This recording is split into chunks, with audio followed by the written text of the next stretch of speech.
Okay, good evening, everyone. Welcome to our review session. Let me make sure everything should be on. Okay, so I know like we had very few, I think like 9 people voted, but the majority, which was 2 people, voted for an online session. So here we are. I'm going to be recording this live, so I'm going to try to best explain the information as I can and work through these problems with you. But there are going to be awkward moments, silences, and moments when I look back at my notes and etc. So forgive me for that. This will be uploaded on YouTube, so you can skip through all this jumbo of you. Okay, let's get started. So this is our last exam. Yay! Okay, so last exam before the final. And okay, this is our agenda. So we have this exam's kind of full. We have 4 chapters we're going through, and the order that I put these chapters in, or the order that these practice problems are going to be through. I try to find problems that were very similar in style to Dr. Zhang's, very on level to the math that she'll ask you to perform, very kind of like that same approach as the math problems in the textbook. They're reflective of the exam questions. I really hope you get a lot out of this. Okay, formulas to have on your cheat sheet. Have the kinematics equations, both the linear and angular equivalent between equations. And so these are the equations that help you go in between that involve both. It's important. I recommend some kind of like t-table of sorts, with your linear, your angular, and this is your in-between. Okay, and then you have your conservation of energy, momentum equations. For the rotational inertia equations, like I is equal to 1/3, W squared, something like that, depending on the situation. You need to put them. Dr. Zhang will provide them to you if she ever asks you a specific rotational inertia example. And so don't worry about that too much, but do have like the big ones out. You know what I'm saying? If she includes on the PowerPoint, probably have it. Okay, and then you have the torque equations, very simple. So it's better overshoot than not to have it, of course. You've taken 2 exams before, y'all are masters at this. You know how it rolls. Okay, let's start with our first one. This is a rotational motion problem. So we have an electric motor rotating a grinding wheel at 100 revolutions per minute that is switched off. So with constant negative angular acceleration of a magnitude of 2 radians per second squared, how long does it take this wheel to stop, and how many radians does it turn while it is slowing down? Okay, so I already see some typos. Okay, so this is the first thing that's calling out my head. I see revolutions per minute. I always want my angular velocity to be in radians per seconds. So I'm going to get it there. I'm going to convert it, right? This is also something really important to have on your cheat sheet as well. And so we want to know our initial, because we know it's going to stop. We want to find out when it stops. So we have our initial angular velocity. So angular velocity is equal to, we want to convert it. So we have 100 revolutions per minute.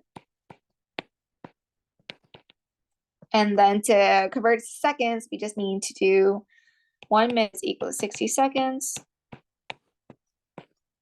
Now we need to get revolutions to radians, and this is the conversion factor, 2 pi radians per 1 revolution.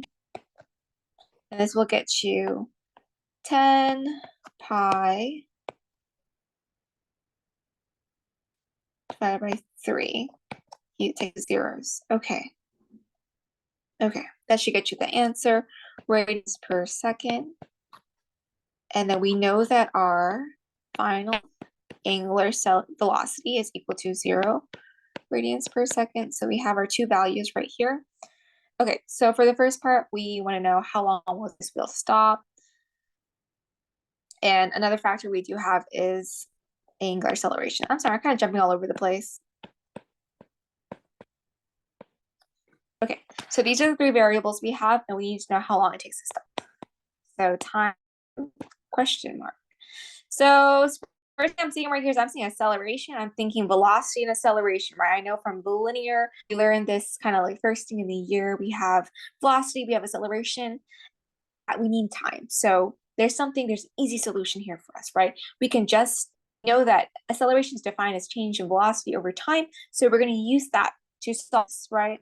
And so the normal equation you usually get is is equal to, or let's, is it, I'm gonna try this. Okay. Is final velocity, initial velocity over change in time. Here, when we convert it to our angular, we get angular acceleration is equal to final minus initial over. Okay, and since we're solving for time, we kind of just want to rearrange this a little bit to give us what we want. I'm not going to do it. You just kind of rearrange a literal equation. I'm hoping y'all know how to do that by now. If you don't, contact me. No shame. Okay, so let's plug everything in. We have 0 radians per second right here. Ooh, what am I pressing? Minus 10 over 3 pi. And you can to an actual number. You can keep it like this. I think this is easier when you do math. Up to your personal preference, whatever you think will screw you up least. And it's important to note here that I didn't put a negative angular acceleration. So they tell you quite nicely in the problem that's negative. I'm sorry about that. Forgot that, but now we plug that in. And what we're going to get, let's put this into our calculator and I'll finish Nancy. We get 5.24 seconds. That should be your answer. Okay, B.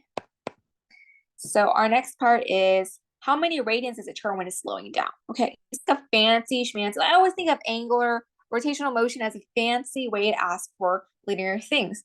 And so when they're asking how many radians it takes to turn slowing down, it's just asking you, what's the distance it takes to slow down, right? Well, let's convert it to easy terms that we can understand. And so, so how far traveled? So let's look at what we have. If you look in your formula chart, there is a formula. We know distance, think about it, right? Change in x is equal to v times t. So now we're just taking the angular component of that. We're taking our change in radians, right? Our change in theta is equal to our sorry. My mind is stuck on kinematics and forces and nasty stuff like that. Angular velocity times time. So you plug this in and remember this is equal to final plus initial divided by 2 times t. This is not just anything, this is the average.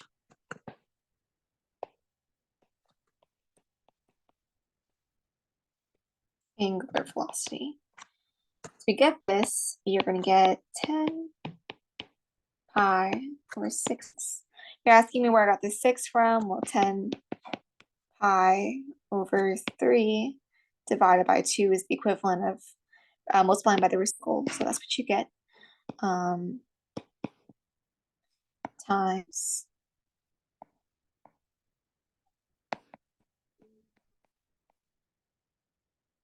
that's going to get you 27.4 radians. I am getting quiet and bursting and talk. I'm sorry. Okay. Let's see if our math makes sense when we're taking the average.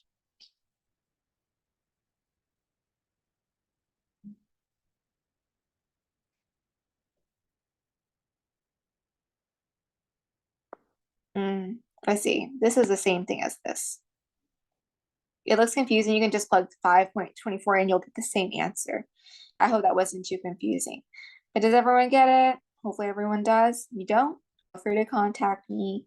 I'm a little bit busy this week, but I will make myself available. Okay. I hope that all made sense. Let's move on to the next problem. A centrifuge in a medical laboratory rotates at an angular speed of 3,600 revolutions per minute. Ooh, revolutions per minute. We know what's coming up. When switched off, it rotates 50 times before coming to rest. Find the constant angular acceleration of the centrifuge. Okay, let's write down what we got. What do we know? We got it's starting at an angular speed of 3,600 rev per minute. We also know that we don't like revolution minutes, so we want to get it down to radians per second. So let's just divide what we got up here, which we know that it's 1 minute over 60 and 2 pi radians over 1 revolution. And we cancel everything out, rev minutes, and we're going to get about 0.77 times 10 to the 2 radians per second. So we have a little bit of one of our components and life a little bit easier. Okay, so 50 times, the next part may be a little bit confusing. We're saying that we have a little centrifuge right here and it's rotating around the entirety of itself 50 times. And so you're like, how do I get what I need information, right? Because I know I have a number and I want to use it, but I don't know. So when the Earth travels around the sun, right? One full revolution is like from beginning to end, right? So in the same way, we're thinking about 50 times. It rotates 50 times. It's rotating 50 revolutions, right? One revolution, two revolution, etc. Right? So 50 times is equal to change in distance is equal to 50 revolutions. But once again, we find that we don't like revolutions. We want to get it to radians. And so all we got to do here is convert it by 2 pi radians over 1 revolution, because that's what the equivalent amount is. Cancel out revolutions, and we're going to get 3.14 times 10 to the 2 power radians. And we know that it comes to a rest. So final vertical, I keep saying that, final rotational velocity is equal to 0 radians per second. Okay, so what do we need to find? Find the constant angular acceleration. So we have all this information. We have this variable, and this variable. What can we do with this? What I noticed right now is I don't have time, so we can solve for time if we really wanted to, but there's an easy equation that allows us to go straight to what we need, which is angular acceleration. And that equation, I hope you have this down in your formula chart, is final squared equals initial angular velocity squared plus 2 alpha angular acceleration times theta. This is perfect. This is exactly what we need. So we know this is 0. Final velocity is 0. And we just plug in all our numbers, 3.77 10 to the super radians over second. And this is squared.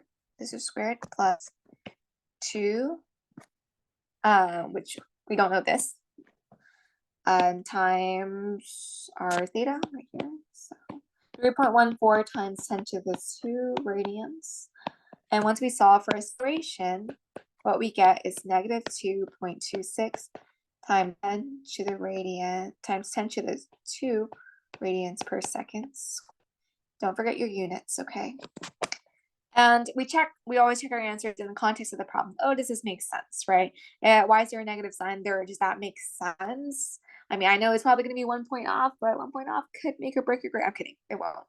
But okay, so, well, when we're switching the centrifuge off, it's slowing for coming to a rest. So it makes sense that our acceleration is negative because it's opposing positive velocity, right? It makes sense why the velocity is slowing down to 0, because it's decelerating, therefore acceleration is the opposite direction. So this makes sense in the context of our problem. Looks to be the right answer because we have this big little constant right here. We have it down here too. Okay, onwards.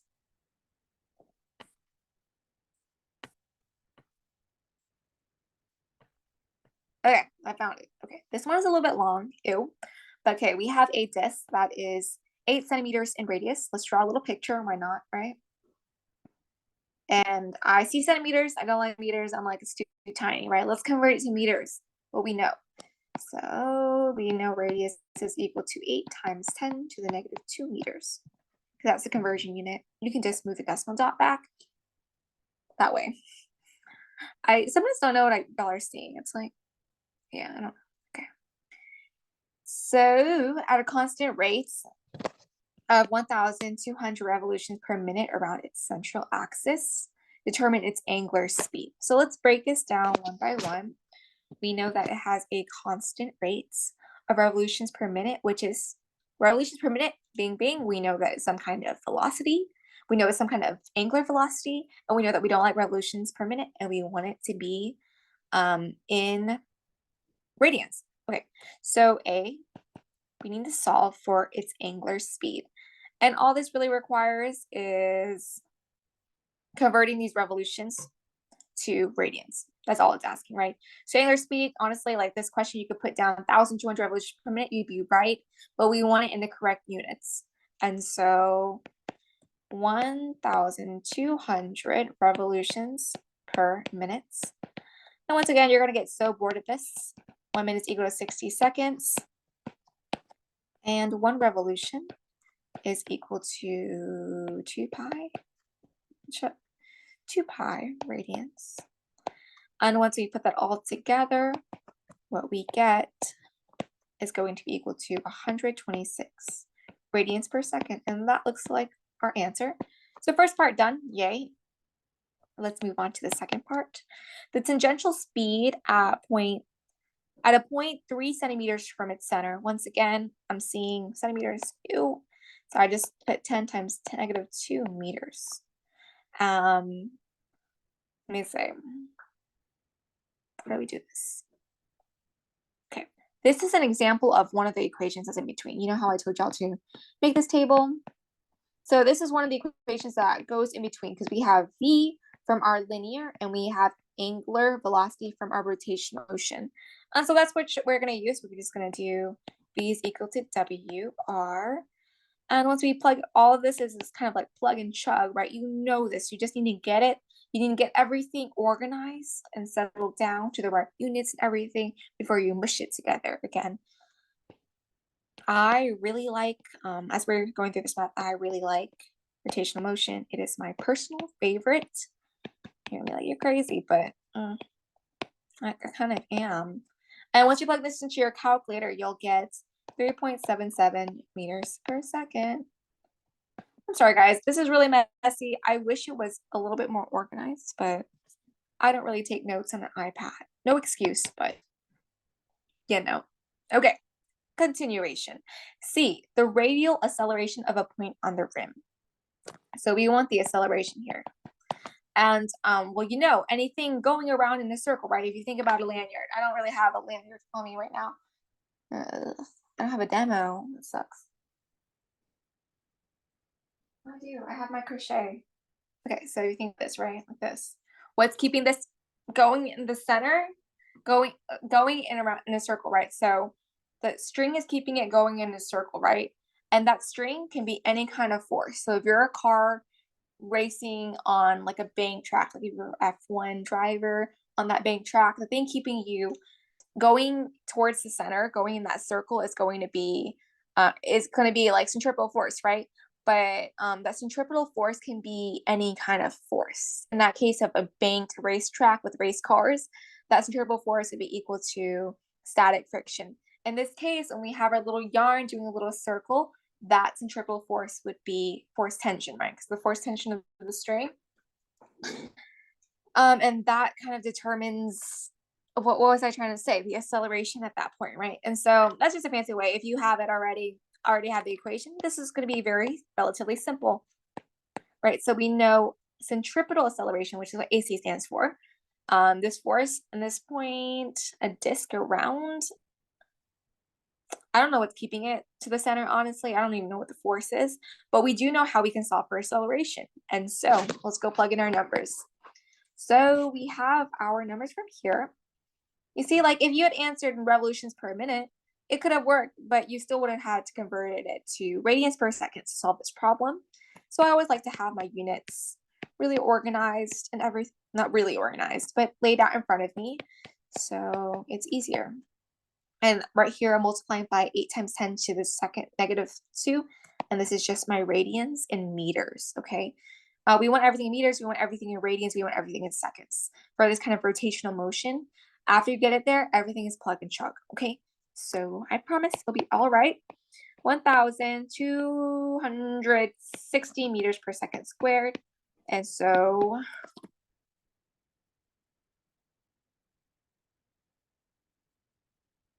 yeah. And Dr. Zeng does this thing where she always like stars are like, pay attention to me, okay, right now. It's important. She does want direction, okay? Like in the case of an acceleration that's centripetal, there is a direction to that acceleration. Since there's no negative or positive really when you're going around a circle, that acceleration is not constant. Exist because things are changing direction, right? And things are changing direction because acceleration is pointing towards the center. So she always wants you to mention the value, but she also wants you to mention towards the center. And this is important because I actually lost points for this back then in the olden days. I lost a whole point for this, which wasn't that much, So like, like I could have just put towards the center, and I knew it was towards the center, but I didn't put it. So don't make the same mistakes as me. Be better, right? Okay, last question is the total distance a point on the rim moves in 2 seconds. So you have something here, and in 2 seconds, you're moving some sort of distance around the circle, right? Around this thing. Okay, and so we know our time is equal to 2 seconds. And we know all of these other factors, right? And we want to know the total distance. Notice that it's not asking for the total radians, right? It's asking for total distance. It wants meters. And so we want meters. Let me go put that down. Wants meters. Wants meters. And so how do we do this? How do we connect, right? We use another one of our in-between equations. And in this case, this in-between equation is S is equal to R times this, or you can think of it as change in X is equal to R times radians, change in radians. And let's plug everything in, right? So X is equal to R. We know our radius is 8 times 10 to the negative 2 meters. And the problem is that we actually don't know what our theta is. But we also know that our theta is equal to, if we remember from above, our theta is equal to, if I can find it from above, is equal to W times T. So if we scroll down here, we can actually replace this with W times T, and we get S is equal to RWT. Another great one to have on test day if you want to cut your time a little bit down. So now let's go plug that in. We have R, check. We need W. We're about to have check at 126 times the time. Just 2 seconds. And once we plug this all in, we get 20.1, and this is going to be in meters. So you know how like I usually say, write down the units, cancel them out. Once you have everything laid out in meters, radians, and seconds, you don't have to worry about canceling. You can just do your math and be confident that the answer at the end will be in the units you want. If you follow this, you follow my creeds. That was probably blasphemous. Anyways, last angular acceleration one. Rotational motion question. Let me take a break. Okay. I don't even know how long this video has gone on. A wheel 0.36 meters in radius lies on a vertical plane. Let's draw this wheel. It rotates with a constant angular acceleration. Wrong A. We need alpha. Of 4 radians per second squared. The wheel starts at rest. So we know at time is 0. The wheel starts at rest. You want to make sure we have our units down. At T2, find the angular speed of the wheel. So let's start with that. Let me pull up my notes to make sure I don't give y'all wrong information. That has happened before.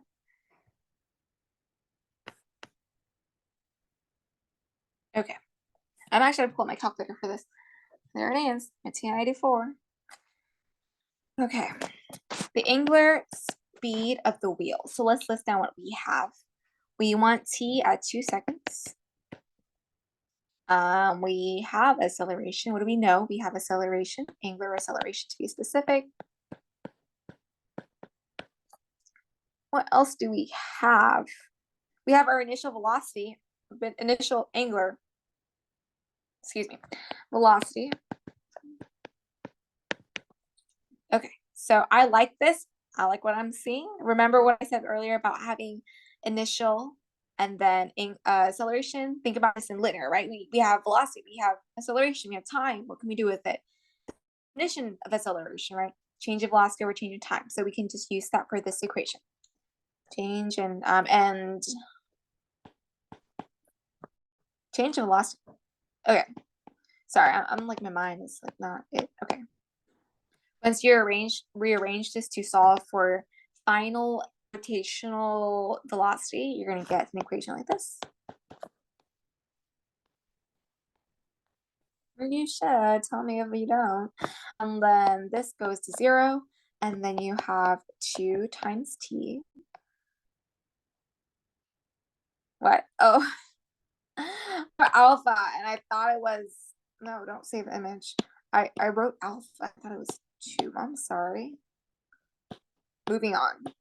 back on subject. Alpha, which in this case we know is 4 radians per second, and then squared, and then time is 2 seconds. Yeah, what we're going to get is final angular velocity is equal to 8 radians per second.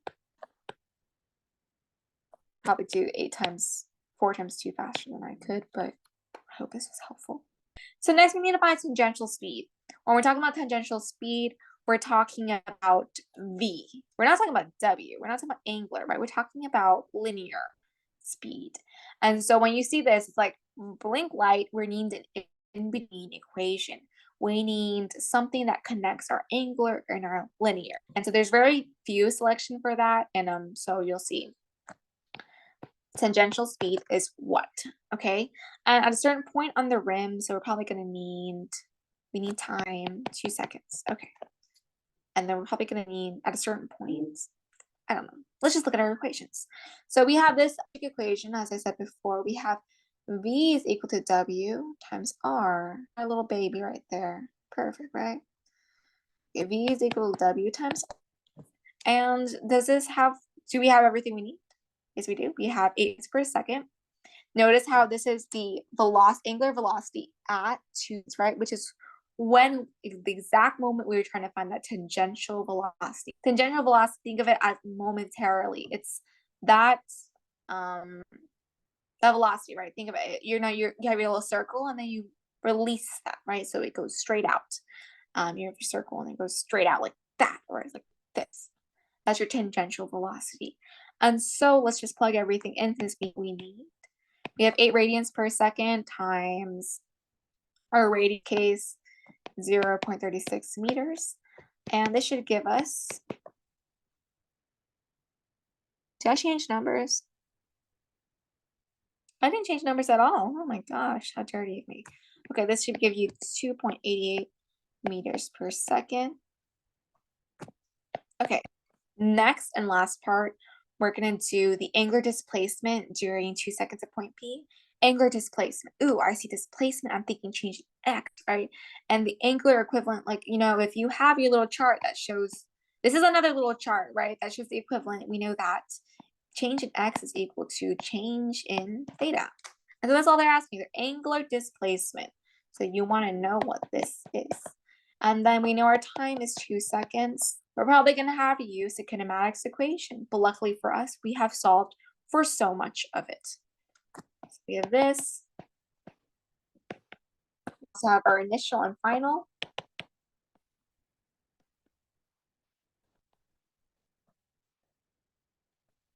Okay, so if you look on your formula chart for an equation that has a lot of these that you can solve for change in angular displacement for, you might find one that looks like this. Okay, so since this is 0, this cancels out. We get left with half times 4 times 2 to the power of 2, and this will give you 8 radians. Okay.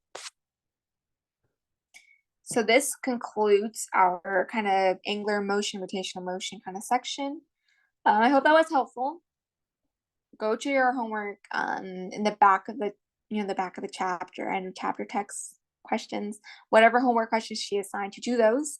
And if you feel like you need more help, go to the textbook and look at those too. There's always those YouTube videos by that incredible tutor online. He's incredible. He guided me throughout physics with Dr. Zeng, and so he's very helpful.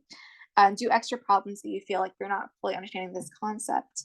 So his place is a great place to go for if you're looking for what equations you need to have on your chart, because he'll usually have them laid out as he's solving through the problems. Okay. Now I think we're working on energy. So conservation. Let me find my notes for this one. If I can. Okay, I have found my notes. Let's see what we have. And so we're on a different brain set now, a different mindset. We're working with energy, we're working with work. We're thinking work energy theorem, we're thinking conservation, right? So let's see what we have. We have mass. A 65 kilogram snowboarder has a speed of 2 meters per second at the start of her run. At the bottom of her hill, at the bottom of the hill, her speed is 15 meters per second. What was the work done in going down the hill? Okay, so work. To be honest with you, I don't love energy. It's not my favorite. I am going to struggle through this, but bear with me, okay? So you might be thinking, oh, well, I have two choices here. This equation, yuck, it's an M equation. Or I have this equation, right? Why can't I use both? Which one should I use? Which one, right? Okay, so we look at this one, this first one right here, and we can't really use it because we don't know the distance, right? We don't know the change in distance. So that's an X for us. So we're left with this. Ew, energy, ew, work, energy theorem. But we're going to get through it, right? So let's think about this energy here as we're going down the hill. Usually at the top of a hill, usually with these problems, you're like, Trang, why isn't that snowboarder just making life easy for me and starting off from 0 meters per second at the top of the hill? And why is that? Because that would indicate that all her energy up there is potential energy. In this case, however, she has kinetic energy at the top of the hill, and she also has kinetic energy at the bottom of the hill. And we know this because kinetic energy is equal to half mv squared. And in both cases, at the top and at the bottom, she has some sort of velocity.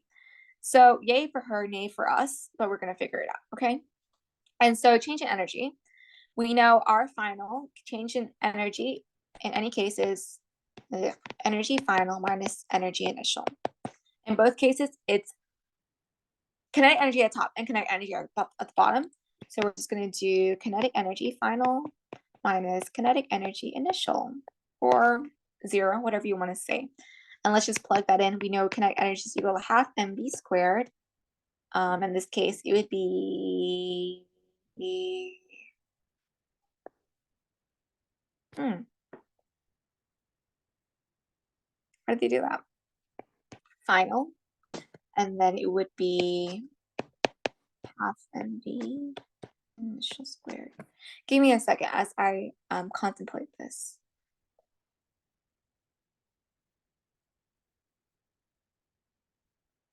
Okay, let's just work it out, okay? So our work, as we put this in, you can see right here, this is similar. So what we can do is we can simplify this equation. You don't have to, you can totally solve it out like that. I'm just going to show it as an option for if we wanted to, we can. Okay, so this is what we got. Let's plug everything in that we know. We know that this skier is 65 kilograms. We also know our final velocity is 15 meters per second. And we're going to square this minus her initial velocity, which was 2 meters per second. And we're going to square that as well due to our equation. Once we make sure we're doing the inside of the parentheses first, this is just security. So we do this and we solve it out, the number we should get is 782.5. And we know work is done in joules. I think Newton times meter is equal to joules. Don't quote me on that. I could switch it up, but you could do it too. So this should be your answer. Does that hope makes sense? Okay. And I think it's important in this case to know how would I solve it if she weren't moving at the top, right? And the answer to that would just be, instead of having this kinetic energy, instead of having that kinetic energy initial, you would just have final or potential energy initial. And so it would just be, for example, theoretic, but Theo, name the first one. Okay. And this would just be energy, okay? To counter and factor for that gravitational potential energy. That question is done. Moving on. That's for this one as well. So, man, a human can, I don't know, I'm not being genderist. Man, woman, right? Uses a spring-loaded cannon to launch himself. He has a mass of 70 kilograms and compresses a total distance of 1.4 meters. If V means a launch velocity of 18 meters per second, what should the value of the spring constant be? Let's write down what we know. So in this case, it's a little bit different. Our potential energy to our kinetic energy isn't coming from potential energy, right? It isn't our typical old friend mgh. PE is going to be PES, aka the potential energy due to the spring. And that is half kx squared. Don't forget that on your formula charts, okay? Don't do that, okay? But if you notice, it's actually very similar to actually kinetic energy, which is half mv squared. So, I don't know. You can do it. You can figure it out. But anywho, let's plug things in. So before the launch at all this energy that he is going to get him moving, right? It's going to be stored in this elastic and this spring potential energy. And when he comes out of that canyon, when he bursts out, right? When that spring is completely released, all the energy that he's released as is kinetic energy. So we're assuming he's launched horizontally, right? So our spring comes like this, and then boop, all kinetic energy, right? Fly away. I don't know why I flew away backwards. But the point of this is conservation of energy, right? So whatever energy was in that spring is going to be equal to the energy coming out of the spring, of the cannon, right? As that man moves. So spring potential energy is going to be equal to kinetic energy. So potential energy. Let's go plug in these equations we have here on the left. Half kx squared is going to be equal to half mv squared. So we need to solve for the spring constant right here. Let's just rearrange our problem so that so that we can solve for this. To get rid of this half, we're going to multiply everything by 2. Kx squared is equal to mv squared. To isolate k, we're going to divide both sides by x squared. We're going to get k is to mv squared over x squared. Okay, we can plug in our numbers. So we know our mass is 70 kilograms times our velocity. And our velocity is just the final velocity. The launch velocity, I apologize. And the change in distance, 1.4 is perfect. We don't need to change anything. And once we plug this in, we should get a spring constant of 11,600 newtons divided by meters. On your formula charts, I will also put the units for spring constant, so you don't have to follow the units all the way through. If you want to in the test, following units is also a great way to check your work. So up to whatever you're comfortable with, okay? Next part. So for those that have come to my review session, y'all have seen this before, but I think it's important to emphasize it's definitely a different way to ask a question that isn't normally seen. Funny story, as I was looking at samples, this popped up on the unit in Gaza, and I was like, that's crazy. Anyways, okay. Sorry, give me a second to find it. And I didn't put the finger there. Anywho, a 300-gram particle is released from point A on the inside of a smooth hemispherical bowl of radius is equal to 40 centimeters. Don't like centimeters. We're going to burst is, we could do 40 times 10 to the negative 2. In this case, I just move it back 2 spaces. 0.4 meters. Calculate its speed at the bottom of point B, and we're told that we need to use the work energy theorem, which is not like a ping, it's telling you what to do, and that we need to draw a free body diagram. Start first with a free body diagram. In this case, if we have this particle against that wall, we know that we have our gravitational energy, Earth, we have force gravity, but we're also going to contact with that inner surface of the bowl. And so the inner surface of the bowl is going to point right outwards. It's going to push perpendicular to the surface, and we're going to have force normal. And that's really all. That's the entire free body diagram. Like, nothing really complex here, nothing crazy, okay? Let's simplify things. Anyways, let's write down what we have. We have a mass of 300 grams. That's fishy because we don't want it in grams, we want it in kilograms. So we actually have 0.3 kilograms. Oh, that was tricky. I almost got caught in the grams. Okay, and so we have a radius of 0.4 meters, and we're asked to calculate the speed at the bottom of the bowl. So we know from before that work is equal to change in energy, right? And in this case, erase that thought. Let's think about the situation. Instead of thinking about work at all, let's just think about the situation. Think while on test day, when you see work energy theory, we're gonna be like, what the crap, right? Like, let's think about this particle, right? This particle is at rest. We're assuming it has some kind of magical potential that allows it to rest right here in the upwards world. As it is right there, as it is from rest at that point A, all of its energy is potential energy, right? It's gathering up the strength to slide down this bowl and be kinetic energy at the bottom. And so what's happening, essentially, this potential gravitational energy is being converted to kinetic energy. We're assuming all of it because we're assuming it's a perfect system, and we are in physics 1 and want to make our lives easy. And so we assume potential energy is going to be equal to the kinetic energy. Potential energy loss is going to be converted into kinetic energy. And as we do this, mgh, no spring this time, it's going to be equal to mv squared. One thing we notice is that the mass is actually the same on both sides. And so if we divide both sides by m, they actually cancel out, and we get gh is equal to half v squared.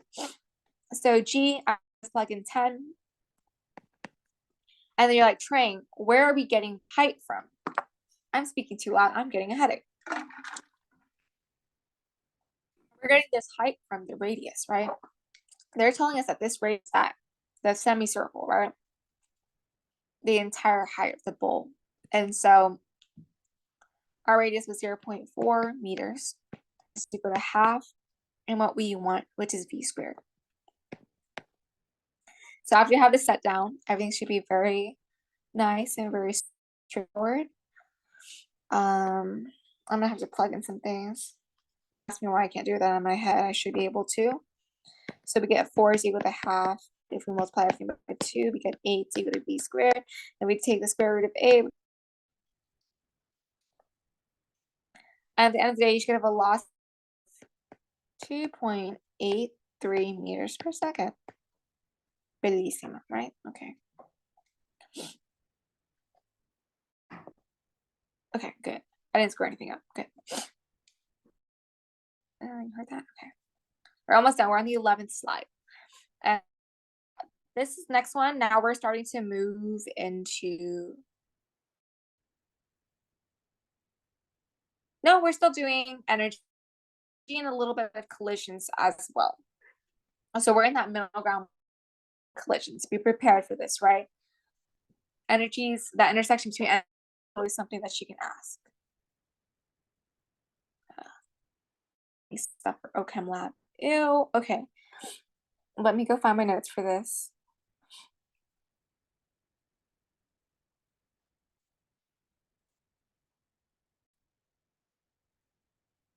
Okay, and so if you've come to my review sessions before, you have seen this problem before, and this is just a little variation on that, okay?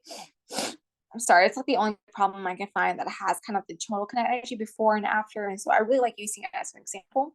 So let's think about these as two different parts, right?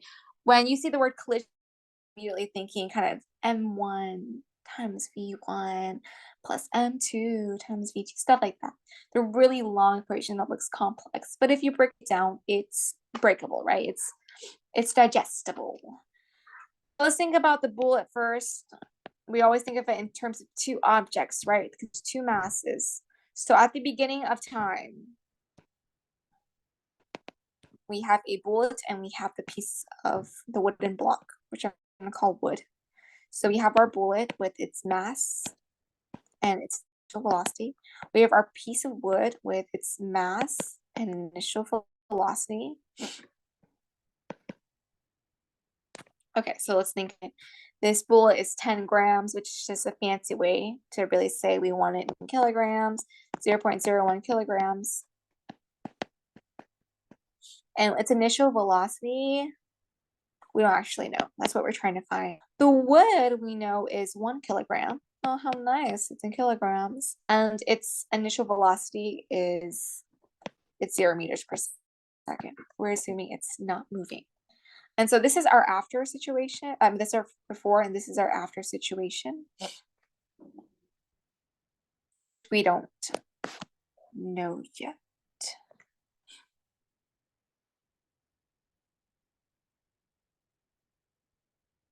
Yes, we do. So we know that they're lodging together. See, that's the one word. I'm sorry, I don't like collisions either. Okay, sorry. Okay, but what happens is that after we get a combined mass, right, of the two systems, we get a combined mass of the bullet and the wood, and what we get is 1 kilograms, and we get a total velocity, as they tell us, of 0.5 meters. And so what we're going to do is we have this, and we know it's an inelastic sort of collision, right? So we have a final mass that combines the two, and we have a final of two, which actually makes our lives easier. Inelastic collisions usually is they're more simple, they're straightforward. So we're gonna find our equation on our equation sheet. Mass 1 times velocity 1 plus times the velocity of object 2 is going to be equal to the inelastic, the products after for collision. This is the after collision. So MT, which just means total, right? And so if we plug in our numbers, 0.011 plus 1 times 0, this gets out, is equal to 1.01 times 0.5. And if we plug this into our calculator,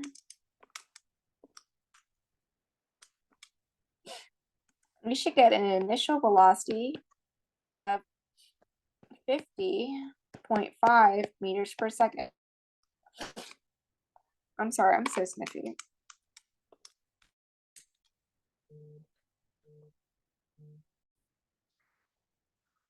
Okay, back on it. Sorry, I had a little long combo, but okay.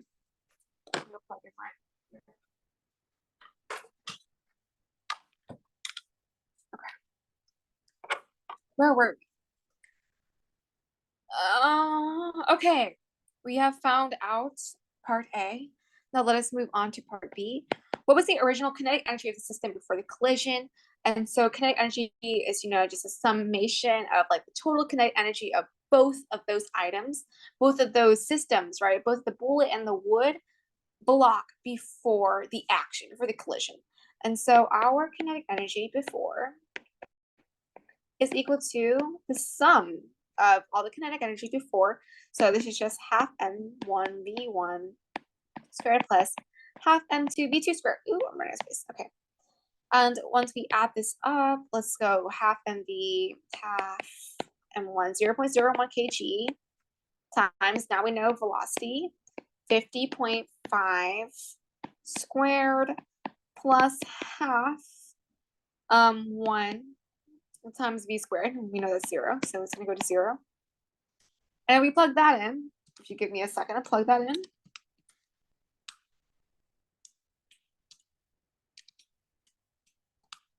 We're going to get 12.8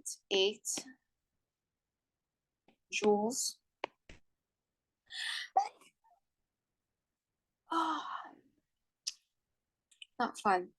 By the way, guys, if these numbers are wrong, please don't hesitate to reach me, but I don't want to resolve it again, but the process is still going to be the same, but if the numbers are wrong, just let me know, and then I'll probably release an alternative one. I'm like, these numbers are weird, so I'm going with the flow, but this is kinetic energy after the collision, so we're just considering the kinetic energy of the entire system, right? Because it's all one now, and so this is actually something that we could have done at the very beginning without knowing all this extra information, since we had the total mass before 1.01, because it's the added the bullet and the block, times m times v, so the 0 squared, right? My gosh, I'm doubting myself. 0.5 squared times 1.01 divided by 2. We're going to get kinetic energy of final of 0.13 joules.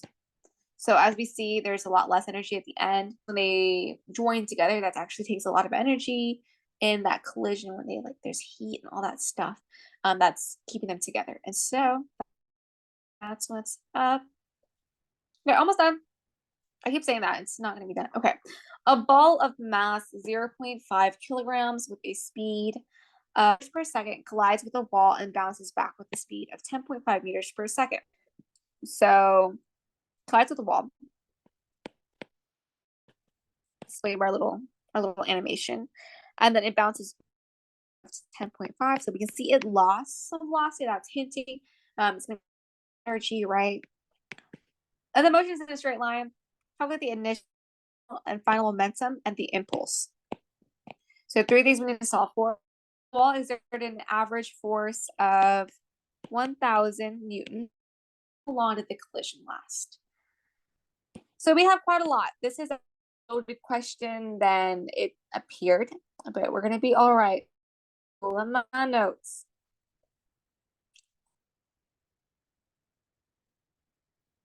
I can find them, that is. Here it is. Okay.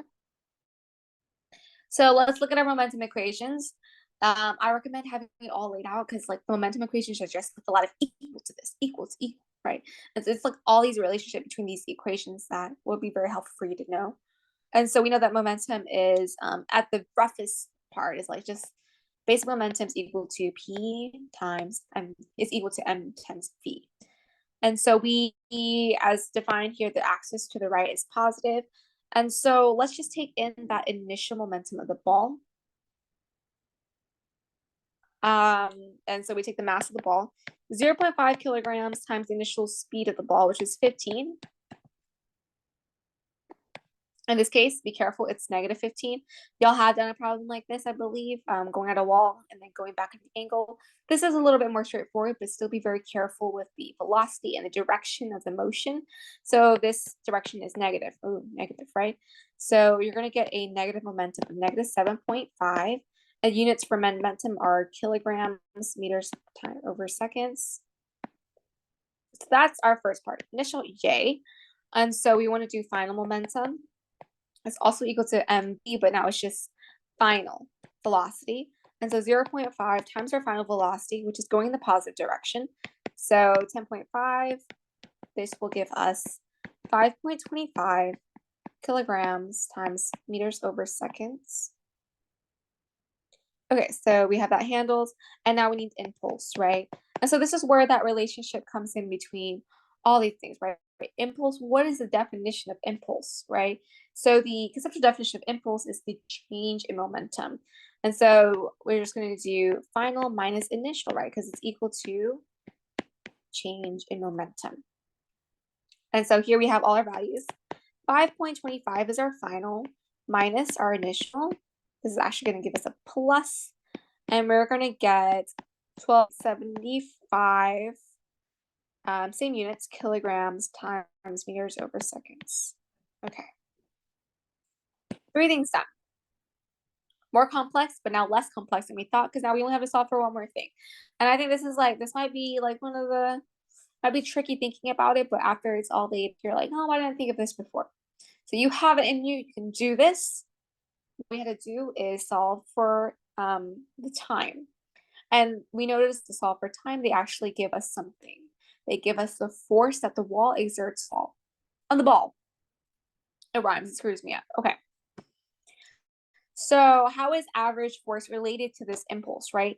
And so impulse is where the impulse is equal to, if we look at our formula chart, you know that force times time. And so since the force on the ball to the right, we know that the right direction is plus. And so that force, if we want to solve for time, it's just going to be impulse divided by F. And so this is going to be impulse, which would be this 12.75 divided by, and we know it's plus because it's going in the rightwards direction. The ball is exerting a right the wall is exerting a rightward force on the ball. So this and we get 0.013 seconds. And that is our final. Okay, another impulse question. I'm sorry, I dread mangoes and they're stuck in my teeth. 0.42 kilogram soccer ball is moving down of 12 meters per second. And these motion cases, I always recommend you sketch because there's something with direction, right? These values are important in that they are negative and positive. So you just want to make sure like you're not losing. So we have a little soccer ball going down with 12 meters per second. A player kicks the ball. So we have a player, dude over here, right? Kicks the ball so has the final velocity of 18 meters per second downfield. What is the change in the ball's momentum? Let's make this negative, okay? Okay, so find what is the change in the ball's momentum?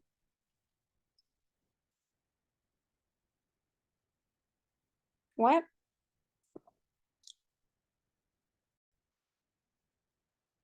I'm sorry, I had a little momentarily life crisis. I'm kidding, I just didn't know what I was doing. Okay, so what is the change in the ball's momentum?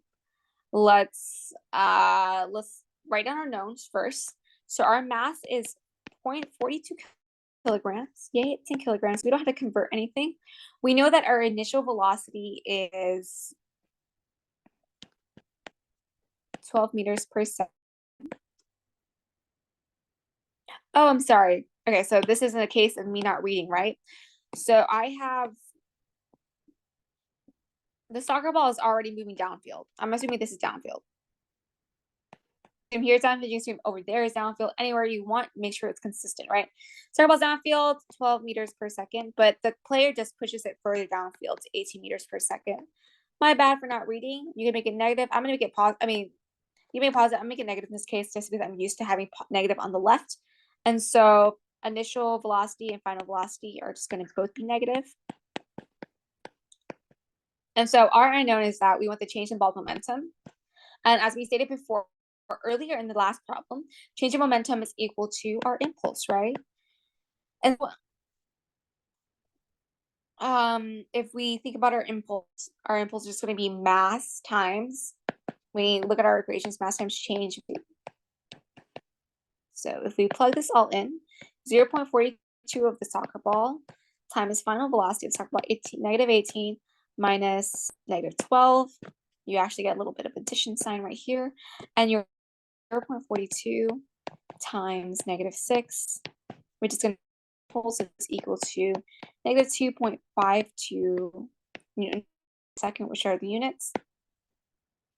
So this is the change in the ball's momentum. You could also put this as changes. This is equal to change in P, change in momentum, right? The second part, and the constant force exerted by the player's foot on the ball at the two in contact for 0.02 seconds. And so this is a nice relationship with the previous question we just did, and that it uses the same equation. We know impulse is equal to force times change in time, and all we got to do is plug in our. In this case, they're running force, and so we just need to get force where we want it. Force is equal to negative 2.52 over change, which is 0.02. And once we plug that all in, 126 newtons. Ooh, that's bad. Negative 100 newtons. There. And that's the constant force exerted by the players. Since that the force is negative, since both of our not both of the balls are just being pushed downfield towards in the more negative direction. If you were to do this in the positive direction, you'd likely get a positive number.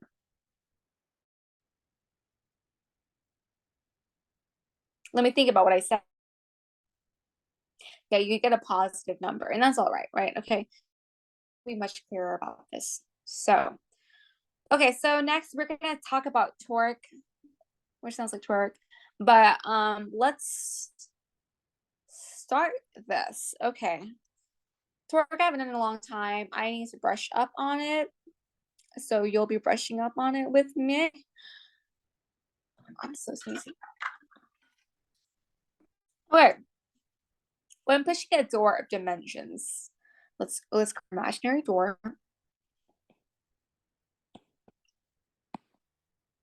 0.8 meters. I don't know if that's important. Maybe it's not. Okay. You push on it perpendicularly with a force, let's assume the hinge is here of 30 newtons at a distance of 0.75 meters from the hinge. So what torque are you exerting relative to the hinge? So we know torque is equal to FR sine theta. And let's see if we actually have enough information, enough values to solve for it as it is. And if not, we'll figure it out along the way. We have our force, 30 newtons times radians, which is already in meters, so that's perfect. 0.75 sine. The problem now is that you're like, Trang, they didn't give us angle, right? But they did. They said perpendicularly, which implies that it's making a right angle. And so the guys, or whatever, pushing the door, you're pushing at a 90-degree angle. You have no choice. You have to. Okay, if I plug this into my calculator, I get I'm gonna get 22.5, and that's actually, don't forget the units. This, right? Okay, so you have half of the answer for the first one. You also need to tell Dr. Zeng what direction it is. Is it clockwise or is it clockwise? So if we think about this hinge in terms of the bigger world application, right? If I'm pushing that door right there and I continue pushing the door, you can think of it as this way, right? The door is essentially, your emotion is essentially pushing it counterclockwise. And so you clear, you put NM, but you put counterclockwise. Beautiful. Chef's kiss. Go ahead. Next one. This is the rotational inertia problem that I'm telling you about. Like, if Dr. Zeng ever offers a question on this, she'll provide you the formula. So this problem, I provided the rotational inertia equation, right, for a specific scenario. Okay, and that's I is equal to words mw squared. The angular acceleration when you push. Let me figure out my life. Okay, that you should have on your formula table, and if you don't add it, torque is equal to, right, impulse times angular acceleration, right? This is very similar to F is equal to ma, which is why you have all of this stuff going on. That's what it is. Kind of, sort of. I don't know. Everything kind of goes down to this. I don't think it is. I remember back then when I learned it, there was some kind of connection I had, but it's lost on me right now. We're solving for angular acceleration, and we rearrange everything to get torque divided. So one of the things we do have is torque, so we can just plug that in. 22 divided by impulse, right? The problem is that we don't have impulse. But we have an equation that could solve for impulse right here. So impulse is equal to, I'm sorry, this is not impulse. It's the impulse or inertia. I should know. I just know. I haven't distinguished the I's. Whatever it is, you know what it is. I'm just gonna go plug in the equation for it. I'm sorry, that was like a really bad move of me. Like, it's almost like morally unethical. It's a rotational inertia, right? It's inertia. Okay, so inertia. I'm so sorry. I kept calling it impulse, momentum, right? This is different. This is torque, talking about inertia. My bad. I apologize. Okay, so let's go solve for inertia. We have a mass. Look, oh, look, they gave us the mass of the door. Awesome. 30 kilograms times angular velocity. So do we know the angular velocity of this, of what's going on? Huh?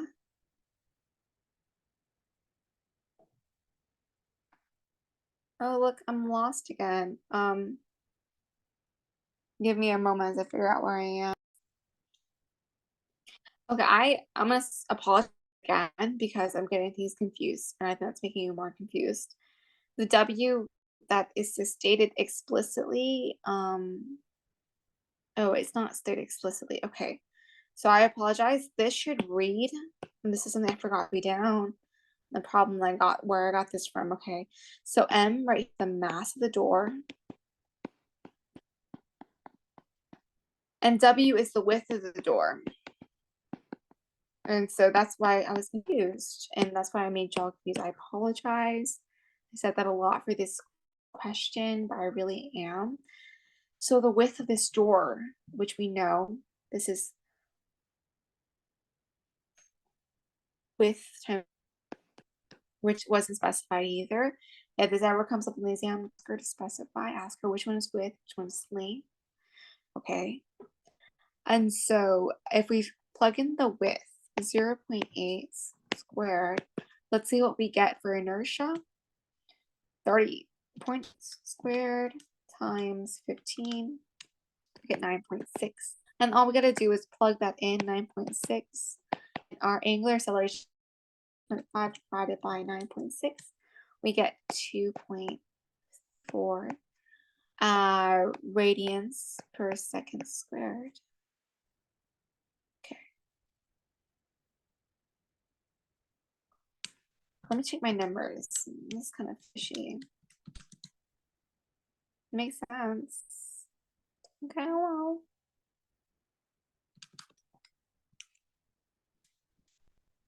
Okay, I guess so. Okay.